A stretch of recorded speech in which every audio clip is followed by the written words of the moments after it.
Hello students, I welcome you all. Presently, we are dealing with John Keats' sonnet, Bright Star. In the previous class, we discussed in detail about various aspects and major expressions as made by the poet in this poem. As you know, John Keats has addressed this poem to the bright star that you can call North Star or Pole Star, all will be the same. But as a matter of fact, you will realize that this particular poem is addressed by the poet to his beloved, that is Fanny Browning. So whatever expressions are made by the poet addressing to the natural phenomenon, that is the bright star or the pole star, they are all meant for his beloved, that is Fanny Browning. In the first stanza, or I would say in the first part of the poem, the poet has used various natural imageries or nature imageries. He talked about the bright star or the water, the flowing water or the moving water that you can call it river, or the pure ablution that reflects to the other aspects of the earth also. Or he also talks about the natural phenomenon like earth, so on and so on. But as a matter of fact, if you see, the way the poet has really dealt with it is really very brilliant. As I told you, it is believed that the poet has addressed this poem to his beloved, but apparently we find it like it is addressing to the bright star. And one after the other, the poet talks about the various characteristics or the features of the bright star. And he continues to count it and even imparts us that whether he likes it or not. I would like to refer one when the poet says, the bright star always remain over there in the sky all alone towards the north direction, quite isolated from the constellation of stars. That seclusion, isolation, loneliness is more particularly disliked by the poet. And likewise, he continues to tell us so many things about it. And that's why I said that this poem is really very effective at its own deep meaning. The poet happens to refer to the word like ablution. Apparently, the word has a very common meaning. But when you get into the finer details, and the kind of interpretation that is really possible, the word opens the infinite meaning to it. Why do I call so?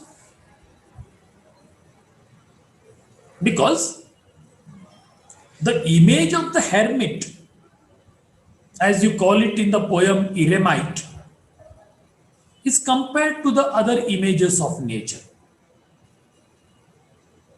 But the moving water or the flowing water, which is used for ablution, is something that is very priestly, or I would say the priestly task of religious. And this religious washing or cleansing has a lot of importance in the life of a human being.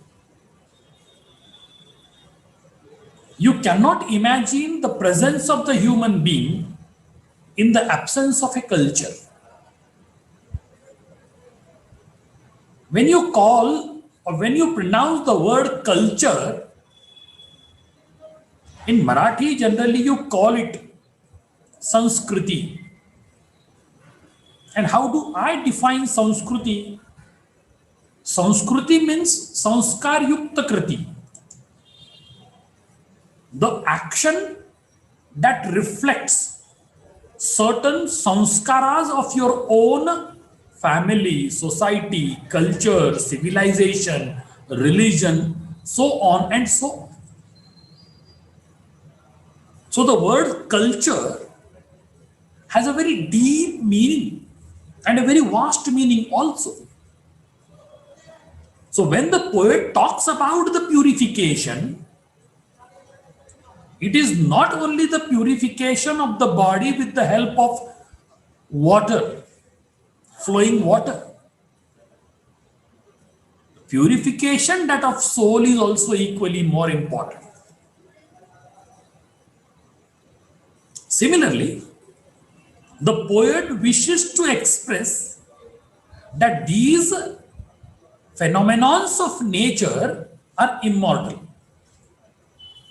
But the question is, are we immortal as far as human beings are concerned? Mind it well, all things will die in the course of time. Whether the thing is animate or inanimate, whether the thing is live or dead, whatever it may be, everything will come to an end one day. In terms of Alfred Tennyson, something that has a beginning will definitely have an end. As we call ourselves human beings, we have a beginning, means the birth. Birth is nothing but the beginning of life, and death is nothing but the end of life. The span from the birth leading to the death is nothing but life. That is the simple definition of life. The time period that we get from the point of time of birth leading to the point of time of death is nothing but life. So somebody may get 1 minute, somebody may get 100 years. It depends. It depends on an individual, the kind of life that we are getting. So here, the poet has opened a vast vista in front of us by referring to such kind of words here. Whether it is ablution with water or the hermit, or even when the poet is talking about the earth and the star. So this is how you need to accept that the poet has very effectively talked about all these phenomena of nature. And this is very, very important aspect of this. In the second part, as I discussed in my previous class, that the poet describes the speaker's appreciation or the description that of the mountains and the moors. The grassy hills you could find over there in Great Britain, they are everywhere else, no doubt about it. But the landscape that the poet has observed, that is from Great Britain. And that's what I'm referring to. Even the mountains that he is talking about. According to the poet, the moors are covered with the dry grass, whereas the peaks of the mountains still have some snow over there. So that snow effect itself is creating a different impression in the entire natural scenario. Here, the speaker has presented the image of winter. And in the Western countries, winter season is considered to be the toughest one. Whereas in India, winter season is considered to be the most healthy period of the entire cycle of nature, whatever seasonal cycles that we have. But in the northern belt and even there in Europe, most of the part of the Europe, the entire land or the surface of the earth is covered by snowfall. So wherever you could see the snow only, the white, belt everywhere. And that's why the poet says, when the poet is talking about the peaks of the mountains covered with snow, it means he is referring to the harshness of winter and the sense of loneliness. When there is the winter season, the people, safeguard themselves in their houses. They don't really intermingle with each other. No social gatherings. If at all they have their own, restrictions. So, winter has an association with the solitude and the sadness. And that sadness is expressed by the poet over here in the second part of the poem. Again, the speaker repeats that he wants the unchangeable quality of the star. Already I told you in the first part, the poet has talked about the various qualities and features of the star. And the most important feature of the star is unchangeability, that is steadfastness. This star is really unique compared to the other stars. Other stars may change their own stance and place, but the North Star will never do it. And that is what is appreciated by the poet over here. But the poet does not like the loneliness and the isolation of the star. He loves to be like the star, but not isolated like the star. Now, the speaker describes himself lying on his lover's breast and looking for a relief and comfort there in the great company of his beloved. One thing is all clear, that the poet was feeling isolated and alienated when he went abroad in order to take some treatment for his ailment, that is tuberculosis. His sense of isolation was really troublesome to him. And that's why the poet has written this poem.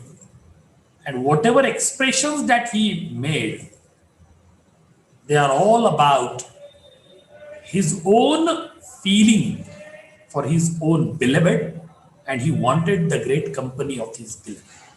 So he imagines over here, he finds great comfort there in the company of his beloved. Similarly, towards the end of the second part or the poem, the speaker thinks that giving or leaving, L-I-V-I-N-G, not L-E-A-V-I-N-G, living in comfort, live, L-I-V, living in comfort and happiness of love and then dying will be similar to an eternal life. Because the poet is having the assumption that one loves, one lives, means eternally lives. Human beings may not be eternal, but the love is eternal. Human beings may not be immortal, but the love is immortal. That's why the poet says, when I live and love, it means I am eternal. So that way, the poet is trying to interpret that aspect. So collectively, altogether, I would like to conclude with a few more statements in this respect. That the poet John Keats has presented various themes in this poem. You could see the theme of steadfastness, the theme of culture, the theme of life and love, the theme of isolation and alienation. So many themes are there. You can interpret this poem based on these themes.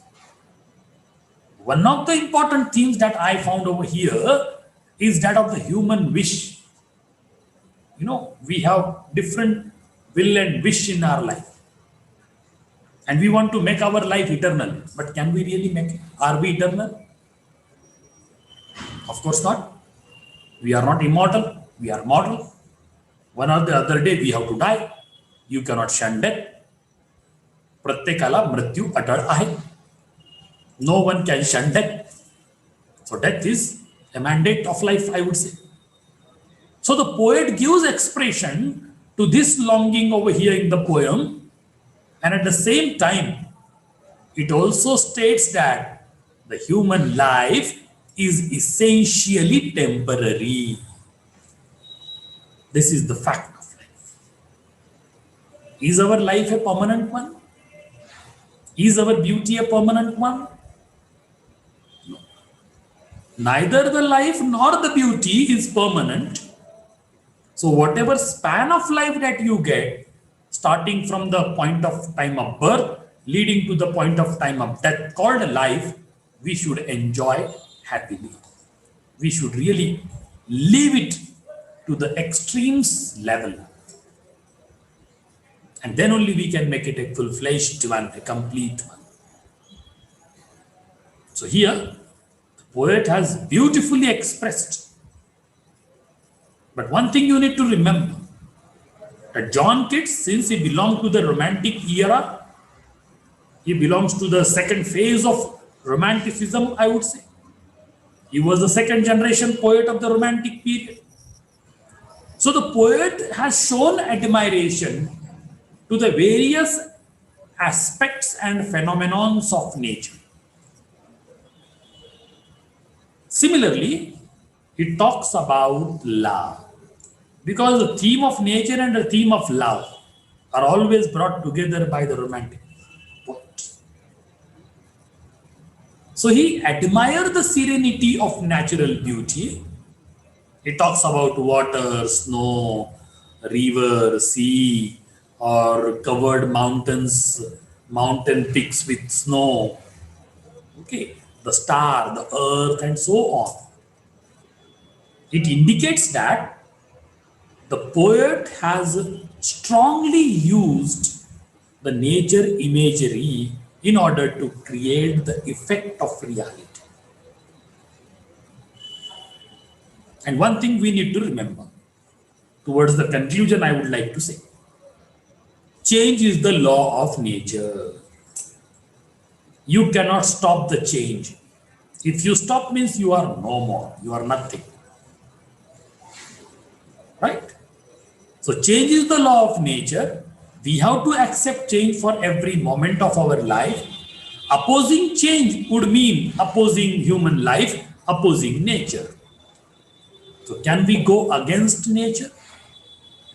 Since we are the product of the nature, so we cannot go against the nature. And whenever the man has put an effort to go against the nature, man has to face the music. Mind it well. So we should live to the tunes of the nature. We cannot make nature to play our tunes.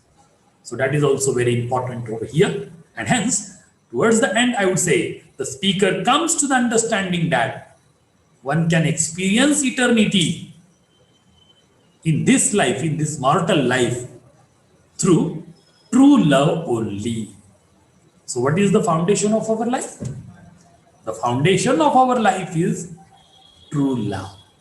So, without love, you cannot imagine the real success of life also. So, human beings may not be eternal, but you can make it eternal by love. So, true love is the medium to reach out to that glory of life. And this is how the poet has very effectively, in a very simple and lucid language, he has talked about it. And that's all from my end as far as this poem written by John Keats is concerned. It is titled as Bright Star. That star is nothing but the pole star or the Hesperus or the evening star. Sometimes some people call it, whatever it may be. But we are talking about that North Star. And the poet has beautifully used, effectively used the nature imageries here in order to make his point clear to you all. So thank you very much for listening to this class. See you next time. Thanks a lot again.